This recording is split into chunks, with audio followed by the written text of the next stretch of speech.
Hello, and welcome to another episode of the Steer Your Career podcast. This one is a very interesting one. My guest is going to be interviewing me. I met Nick Zechner on LinkedIn. He started asking me a couple of questions in the DMs, specifically about how to get jobs. How common is it to get jobs through connections versus headhunting, and how to identify talented people when you're hiring for your team, because he is working at a startup and they're looking to hire. So he's asking how to identify talent. He was asking me that in the DM. Rather than answer him in the DM, I was like, Nick, you want to go on a podcast? And he was like, cool. So he's asking me all these questions about how to get into FANGs, how to get into these top tech companies, how to assess talent. And I'm answering him totally honestly, like how I generally am. But with that, I think you will really enjoy this conversation between Nick and myself. And if you are ever looking to own your career, to get a better job quickly, confidently, and with lots more money, that's what we at Kadima Careers do best. So check us out at kadimacareers.com, Kadima careers.com, or you can find me, Alan Stein, on LinkedIn, and you'll learn about how we help you get better jobs quickly, confidently, and with lots more money. With that, I'm going to head into this episode with Nick and I. And the last three words I'll leave you with are own your career. Hello, and welcome back to another Steer Your Career podcast. Today is a very special episode where we are turning the tables, and I am going to be interviewed by my guest rather than interviewing my guest. Today on the podcast, I have Nick Zechner. He will pronounce his name better because I am not good with my Austrian pronunciation, but he is a UX designer based in Austria. We met in a Slack networking group called Rand's Leadership, which is a great group for leaders. Actually, I'll ask you, Nick, when it comes to your turn, why you decided to join Rand's Leadership. I found out about it by a friend of mine who is a former Googler, formerly worked in Microsoft, actually was a former client of mine. And I was asking him about some good Slack groups that he's part of, and he mentioned Rand's. Anyway, that's how I found out about Rand's. I found you in the Slack group. I introduced myself on LinkedIn, and then we started chatting. And you started asking some questions about my background being at some of the FANGs. And I told you that, yeah, I'm pretty good at getting into them, but I'm also pretty good at getting fired from them. And with that, Nick, tell me if I misconstrued any of those details, and also share with the audience, A, how to pronounce your name properly, and B, a little bit about yourself. Yeah, no, you almost got the name right. It's Nick Zechner. And yeah, it's really interesting how we met. And you got it right to the point. And we met in this leadership group. And I don't really remember how I got in there, but the value from it is incredible. Like now I run a UX design agency, but before I founded my first startup, and there were so many leadership questions, like the first few employees. And I think this Slack leadership group is just great in helping and bringing the community together. So yeah, that's my main value, and that's how I got in there. Awesome. We should actually, maybe I should find Rand. I don't even know who he is totally. I know there's a website with him, but I should probably have him on the podcast to talk a little bit about what he built and developed. I think he's at Apple or something like that, if I recall correctly. Anyway, so I know you had some questions for me in the DM. So you got time with me? What questions you have, career related, or anything else that is on your mind, anything that I can help with? Yeah, when we connected, I saw your huge resume with companies like Google, Meta, Salesforce, and I was just really interested in how you actually got hired from those companies. Yeah. So Google, I got hired through a referral. Facebook, I got hired from a referral. Salesforce, I got hired through a referral. So you will understand that it actually happened to be the same person in that case, but just coincidentally. So at Google, it was because I was having beers with a buddy of mine, and I was telling him how frustrated I was at my time at American Express. And my buddy Seth told me, why don't you get a job at Google? You would love it there, and it's fast paced, and you'd fit in great there. I was like, I've tried 5 times and got rejected 5 times. I don't think they want me. And then Seth said, I have a buddy who works there. So he put me in touch with that buddy.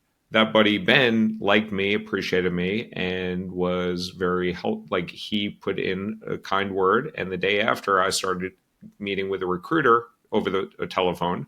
And 11 interviews later, I got hired at Google. When I went to Facebook, Ben was never my boss at Google, but Ben became a mentor of mine and an advocate of mine throughout my career. And then Ben moved over to Facebook years later from Google, and we stayed in touch. And when I was miserable at a startup that I was working at, I was working at this company called Andela, which was trying to democratize access to talent all over the world, which is nice in concept, but it was terribly run organization. And 2 months into my stint there as VP of operations, I reached out to lots of people, including Ben, and said, I got to get the hell out of here. And Ben was at Facebook at the time, and he was like, we could use your experience. So he knew a role that was opening up on his team at Facebook. And he's like, you would be perfect for this. Let's get you in the mix. And then 2 months later, I got an offer from Facebook. Ben wound up leaving Facebook for not good reasons. And after Ben left, someone took his role above him who was my peer. That person was not a big fan of mine, so politics came to play. That person who took the role wound up pushing me out. So I went from being one of the highest rated people on the team to someone that was put on a PIP, performance plan. And then I got fired from Facebook in January of 2019. And then I reconnected with Ben, who was then at Tableau, and he could use my services there too. So Ben recruited me over there. So I followed Ben. First time I just randomly ran into Ben because he was a buddy of mine. And then Ben, we've stayed in touch over the years, and he recruited me to Facebook and he recruited me to Tableau, which then became Salesforce. It's very apparent that your connection to Ben, or probably also to other people, was essential to getting hired. What would you suggest other people how to maybe build those connections at first? Yeah. So this one was just serendipity. Like I was just having drinks with a buddy of mine from college who played softball with Ben. But what happened there, if you break it down, there is power in loose connections. So the fact that I was having drinks with my buddy Seth, who lives in Denver, and I live in New York, so it's, I don't know, like a 4-hour plane ride apart. We don't see each other all that often. But the fact that we had drinks that day, that was kind of luck, but it's also the power of loose connections or weak ties, which is essentially the science behind you will likely get a lot more benefit, a lot more insight, a lot more guidance from people that you don't talk to all the time. Because the people you talk to all the time have already told you everything, have already helped you with everything you need.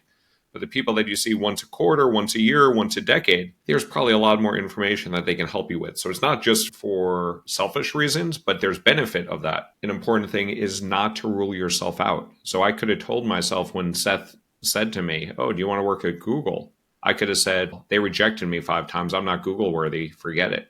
Instead, I was like, I'm not Google worthy yet, and I'm going to keep trying to get there.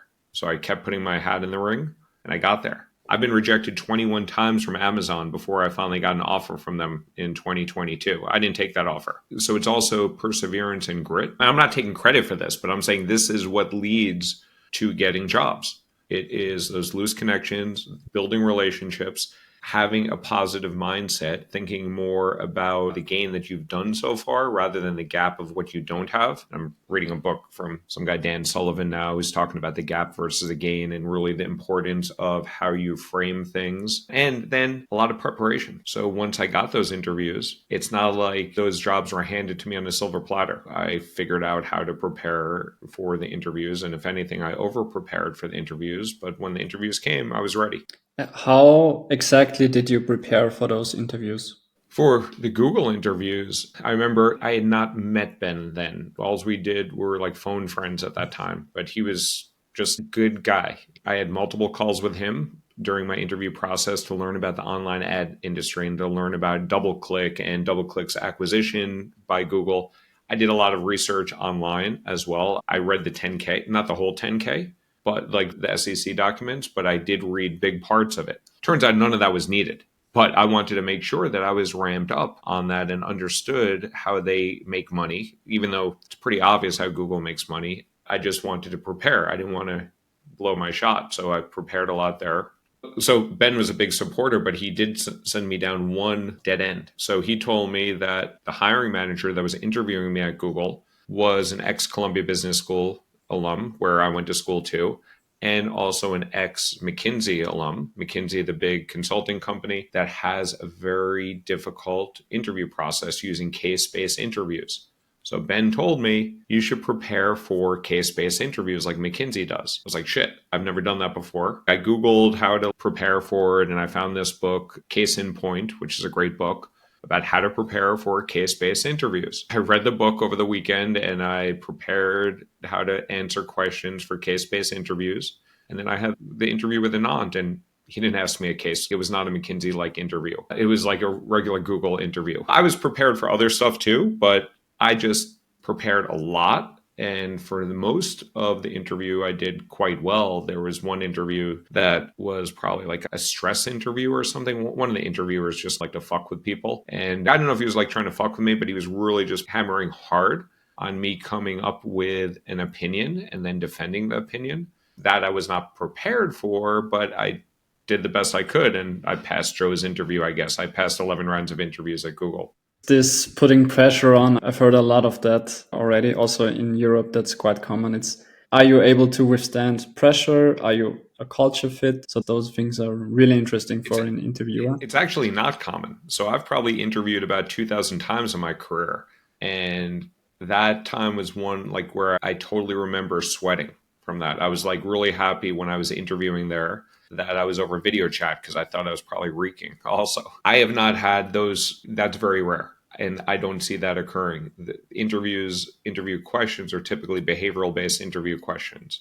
Tell me about a time when you had to work with a difficult product manager and convince them to adopt your UX design. Or tell me about a time when you had to work with a tight budget and deliver on time. That's usually the type of questions that you get. But this guy, Joe, was just pounding me on, it was like in 2011. And he was like, should Google's Android store be open source or closed source? Should it be like Apple's where they have to approve everything, or should it be free for all? And mind you, like the role I was interviewing for had nothing to do with mobile, had nothing to do with Android. I was going to be doing a job in product operations and escalation management for the display ad products.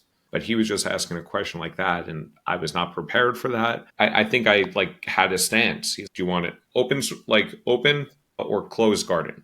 And I said open. I just had to come up with something, and then I just tried to defend it.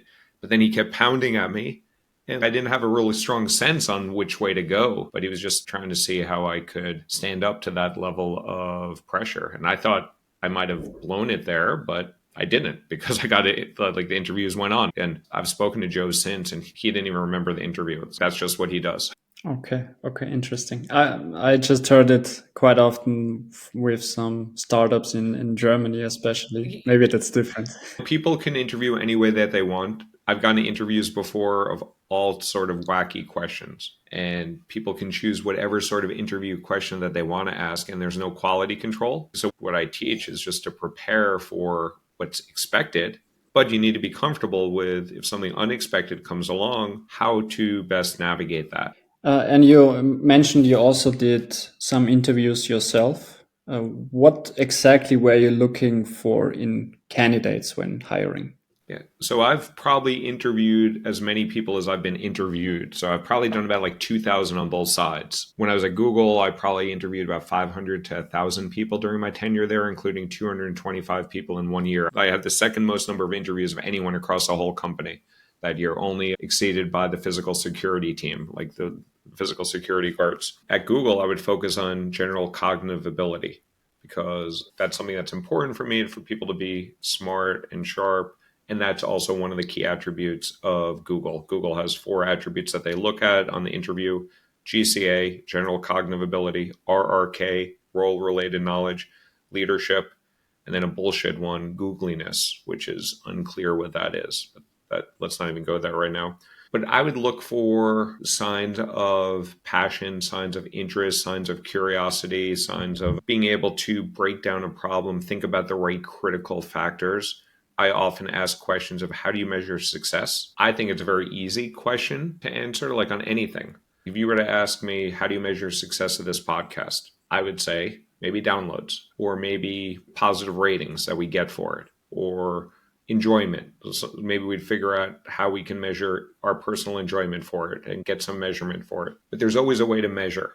Almost everything can be measured, whether it's an absolute or relative. You can see the change over time. There's ways to measure things. So I like people that can identify what success looks like and then how to measure that success. And then there's intangibles too. Some people are just like gritty and bust their ass and just go above and beyond. Like I've had people that would not pass my GCA interviews, the general cognitive ability interviews. I've had lots of people on my team that would not pass that. And they were some of my best employees. Geez, intellect is not the only thing that leads to success, but all things being equal, you'd rather have someone who can analyze data and react to the data. Something on a personal note, because I like to work with startups, with people who want to bring something new to the world. How do you think they can compete with Google, Apple, Meta in terms of getting those talents? So a startup, how can a startup compete with those companies? Yeah, yeah. They have to get scrappy. They have to get attention of that top talent because top talent wants to work for the FANGs or they want to work for the Magnificent Seven, which you add Microsoft and NVIDIA in there, Salesforce, whoever. When I talk to clients, I ask where do they want to work? Almost always Google's up there. Apple's usually there. Microsoft is there. I've never heard anyone say that they want to work for Grauberg. Is that the company you're working for? Yeah. Yes. Yeah. I've never heard anyone say that. I couldn't even find the Glassdoor review before researching that. So if people are not thinking about your company, you need to have them think about you. And then you need to get in front of those people. And depending on the method of how you get in front of those people is likely the quality of people that you're going to find. So if you post something in the local bar around the corner from the company, you're going to get people that are hanging out at the bar. They could be like great people. They could be the local lush. If you put your ad up on LinkedIn, you could get to all billion people on LinkedIn, but then you got to target who you want, like maybe people in Austria, maybe people with this sort of background. So you got to be deliberate about the talent that you want. Most companies just outsource it and they pay recruiters to do that. I think it probably makes sense to do because I don't think most companies are effective at marketing and acquiring talent. But the recruiters are also not there to recruit and acquire the best talent. They're just looking for any talent. So their incentives are not necessarily aligned with the company. If a company really wants to attract and retain top tier talent, ultimately they should probably be doing it in-house to some degree. And that's what the big companies do. They do in-house recruiting to do a lot of marketing of the brand to make like people know that Meta is a great place to work for. People know that Netflix is a great place to work for. People know that Salesforce is a great place to work for because those companies market themselves really well and they treat their employees and they encourage those employees to do Glassdoor reviews and they reach out to the schools and the organizations where they want to be front and center too so that they're considered for jobs. It's all marketing. It's marketing and sales. You're trying to acquire talent and you're not like the talent is not really a cost if the company is really looking at the talent as a ROI. So I'm acquiring this individual and how much value am I going to extract from that individual? Yeah, I think Google is doing really the best job to make sure everyone wants to work there. They do a really good job. Their brand has been tarnished a lot in the last year or two because the way that they handle layoffs.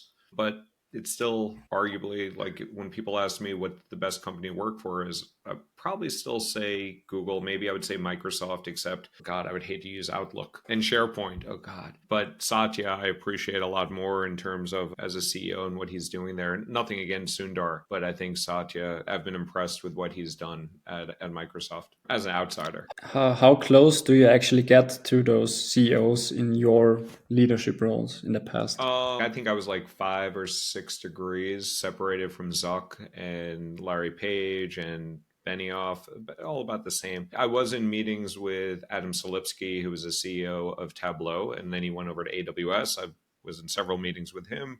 I was in some meetings with Zuck, but it was really just like small meetings with the senior leaders. So it was more like him talking to a group of 50 of us or so. I ran into Sergey Brin on the street in Palo Alto, watching him go by in his elliptical machine while I was going for Indian food. And Benioff, I've never met in person, but I've spoken like the CMO of Salesforce and some other folks. But yeah, uh, I don't think any of them know me.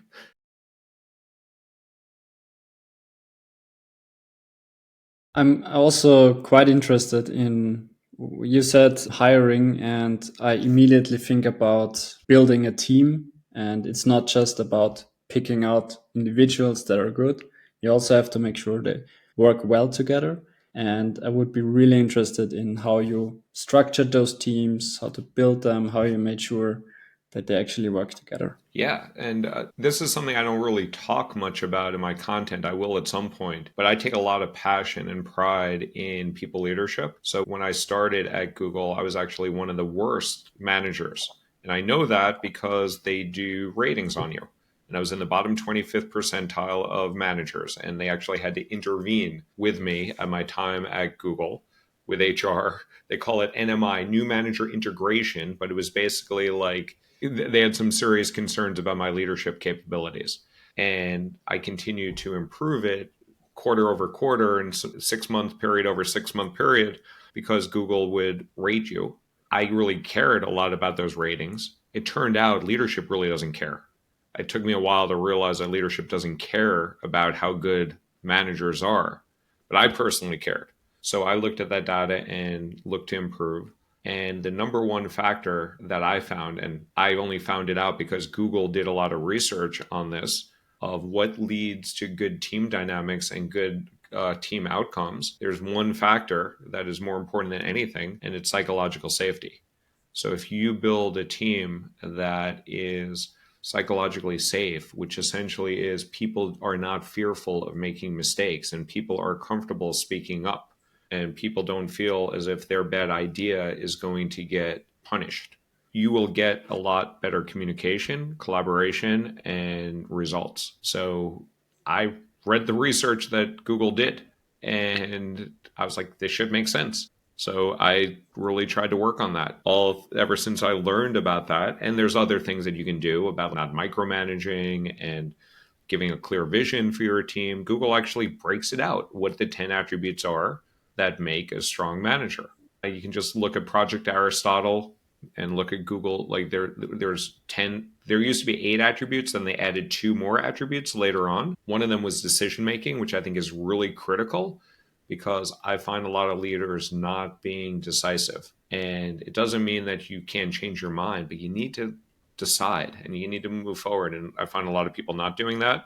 And then there was another one that was added, I think something about diversity, which I do fundamentally believe that diverse teams are more effective. But I think there was something, I forget what the other one was. But Google basically lays it out. They've done lots of research on it and it just works. So there's a list, a public list for the top 10 attributes Yeah, for each leader. if you Google like Google's Project Oxygen or Google Project Aristotle, because they were called like there were 2 different studies that they did, and I forget which one's which, but essentially it called down the originally 8 attributes, and then it expanded to 10.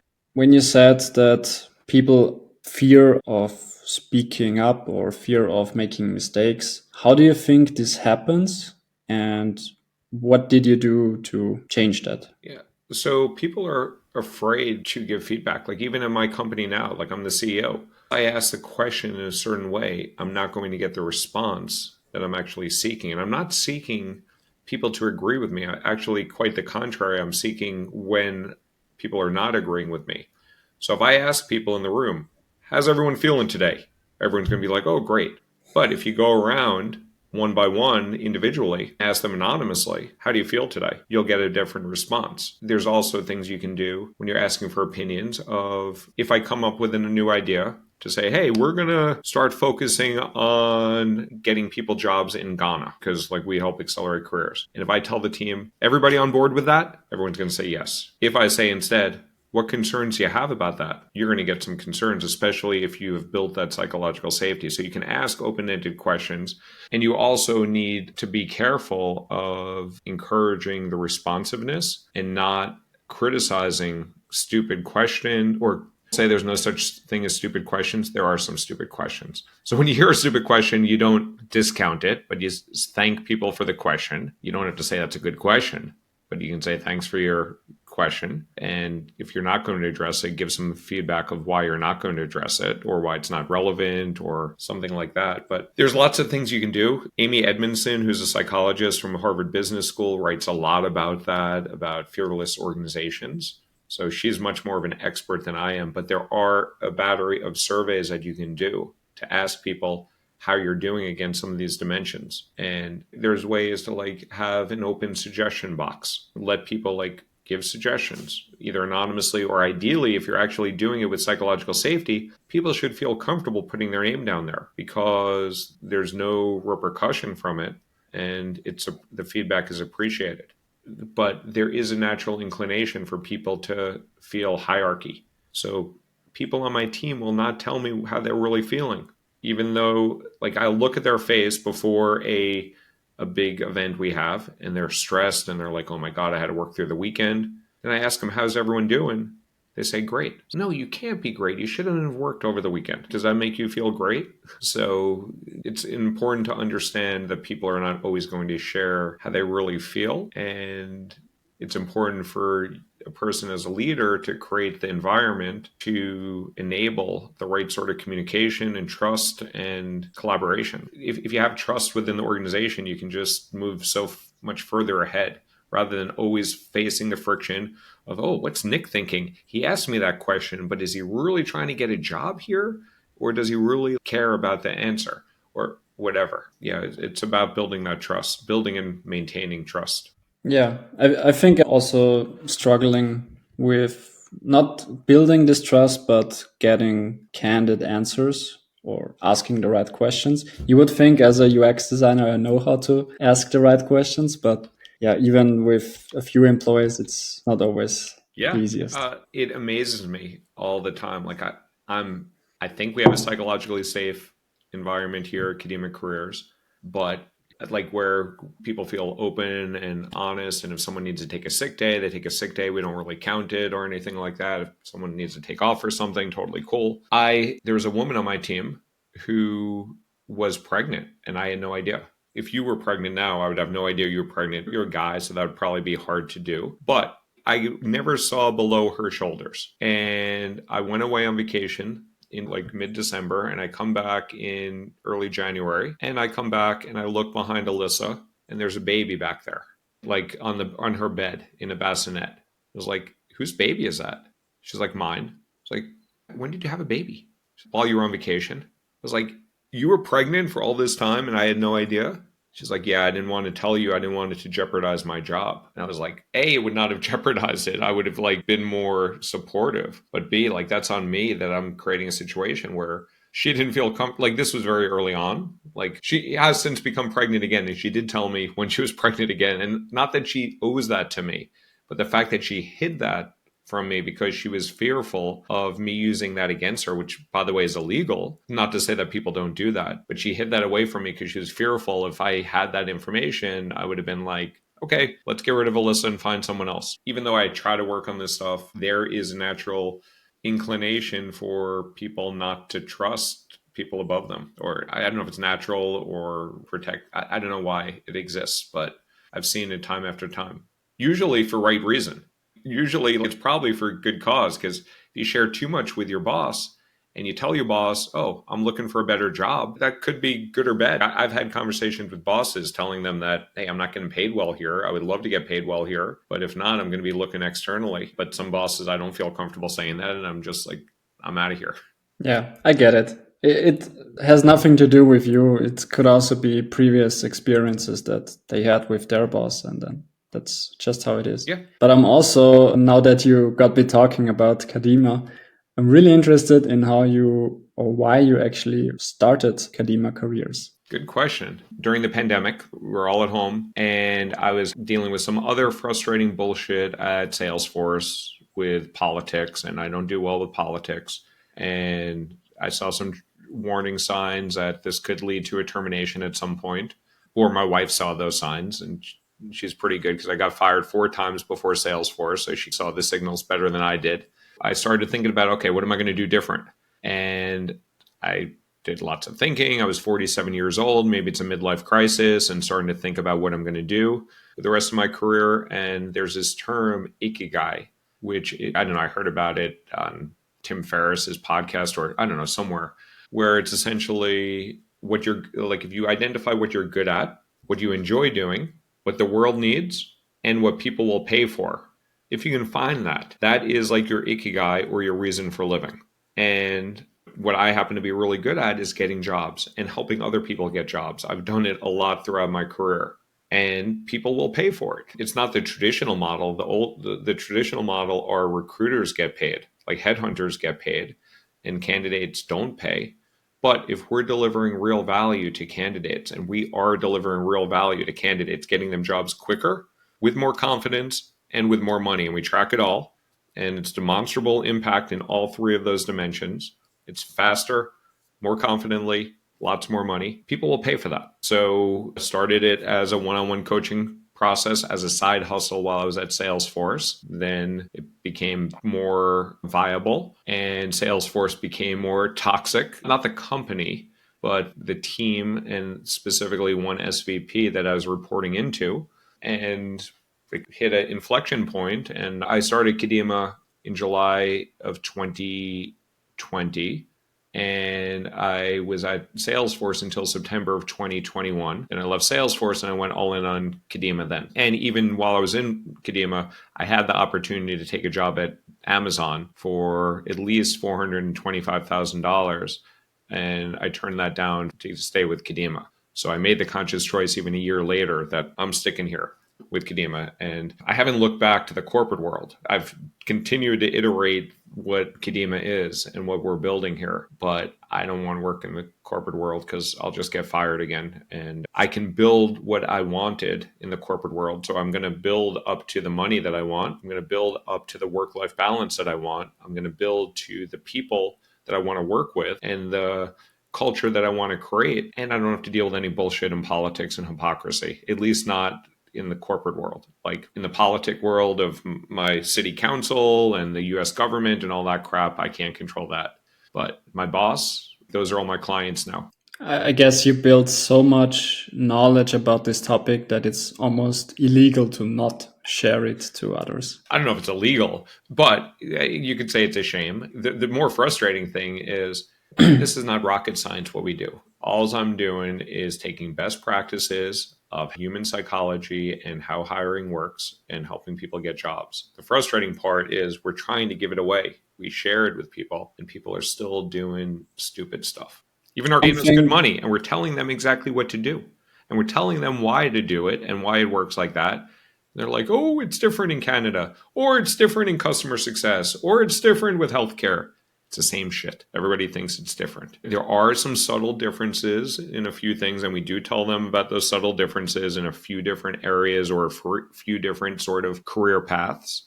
But for the most part, like our process works. I also have a lot of UX designers in my network on LinkedIn, and just recently I picked it up that UX designers have it really rough right now, a lot of layoffs, and they have troubles finding jobs.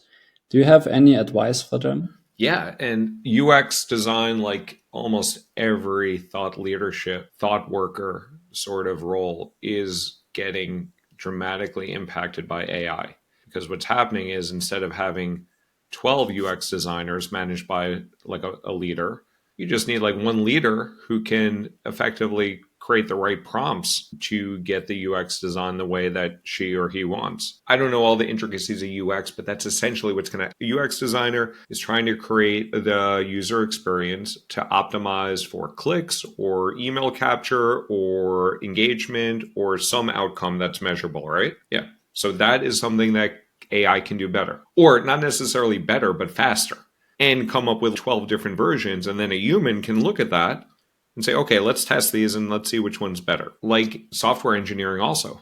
Software engineering used to have to think about, okay, How am I going to try to solve this problem? What code do I have to put in to get it to solve the problem? Now you just have to think about the problem and how you're going to measure it, and then just say it to a prompt, and then it'll spit out the code. Soon you won't even need the code. It will just do it for you. So all this stuff is going to be dramatically reduced, the need of these roles. So people should be thinking about how they can leverage and cohabitate with AI and embrace those tools to be more efficient, more powerful, come up with new ideas, and also think about what is really important for them for their values. Do they want to earn money? Do they want a certain work life balance? Do they want a certain location? There are different ways to achieve your career goals and your life goals. And I would not tie yourself down to a UX designer or a UX researcher because it's going to evolve. The job market has always changed. And I think the pace of change is just more dramatic now because as these AI models essentially can do anything that a manager can ask, I would focus on trying to identify what you are trying to solve for and figure out the most efficient way to solve for it. And if you want to be inefficient, that's totally cool, but just make sure you're appreciating that inefficiency. But as jobs aren't going away right away, if you're a UX designer, UX researcher, anywhere in the UX, UI space, you should think about which companies care about that skill, which companies are hiring for that skill. Make a list of those companies where you want to work for. Come up with a list of 40 minimum. You can build from there, but start with a list and then start having conversations with people. Start building those relationships because those relationships are going to get you the job, not scrolling on LinkedIn and not scrolling on Indeed for jobs. It is going to be having conversations with people, understanding where your skills would be appreciated, where the opportunities exist for you, and maybe where else you should be thinking about deploying your skills as this world rapidly evolves. And it's always evolved. So basically, the role is shifting. We might have to use AI more and get used to it, and yeah, figure out a way how we can still be of use. Find the right. Not that we might, but I Mhm. think if we want to not be left behind, I think we must. This is a really valuable tool. Like people sometimes Mhm. choose to ignore the use of tools. You can choose that. You can choose not to have a cell phone. You can choose not to use the internet. You can choose not to use electricity. You can choose not to use AI. You're welcome to choose that. But you are going to be giving up on some opportunities for advancement in some areas, and depends on what you consider advancement, depends on what you consider success to be. If your success is just waking up every day, watching the sunrise and sunset and be able to nourish yourself, you can do that too. And you don't need AI for that. All right. Cool. Yeah, that was also my last question. Cool, Nick. Let me ask you one question before Sure. we end this. So, how many years of experience do you have so far in your career? I would say 5 in UX design and 7 years in total. Okay. Like straight out of university, I started. So, looking back on the 7 years, what have you gained most there that has changed or informed how you are approaching your career going forward? So, you have 7 years of experience behind you. You've learned a lot, probably failed a lot, which is fine, like everyone fails. But what did you have you learned in those 7 years that you are going to take with you going forward in your career? I really live by it is that I learned in those 7 years is that you yourself are responsible for what happens to you or what you will achieve and no one else. Like people like to shame someone else, to shame the weather, to shame something. Yeah, layoffs. But in reality, everyone is their own master. And this is really powerful, but can also be, yeah, bad in another way How is it bad? because sometimes you cannot rely on other people. You have to rely on yourself. And if you're not ready for that, you might also go downwards. Interesting perspective. I see it as positive that you Mhm. feel like you can 100% trust yourself. This is your thought and your learning, so I don't want to question it, but there are also ways that you can influence other people. You can't control them, but are there ways that you can influence them perhaps? Yeah, and that's in your control too. Influencing is in your control. What another person ultimately decides is in their control. True, Cool. true. But I think that's something that just propels everyone's career. Not saying, yeah, I just need to get hired. No, you need to make sure you're ready to get hired. Yep. Do the interviews, do the time. Exactly. Own your career. Cool, Nick. Exactly. Really great meeting you on LinkedIn through the Rand's Leadership Group. And yeah, I appreciate you taking the time to do this little interesting pod. We put the pod on like upside down here and you interview me. But I learned a lot from the questions you had and also really great to meet you. So thank you so much. If Thank you. people want to find you or reach out to you, how can people find and or help you? Yeah, best on LinkedIn. This is my most active network. And yeah, just text me if you have questions. I'm very open to that. Awesome, Nick. This has been a pleasure, and maybe we'll do it again one day. Sounds good. Catch you Thank you for later. having me.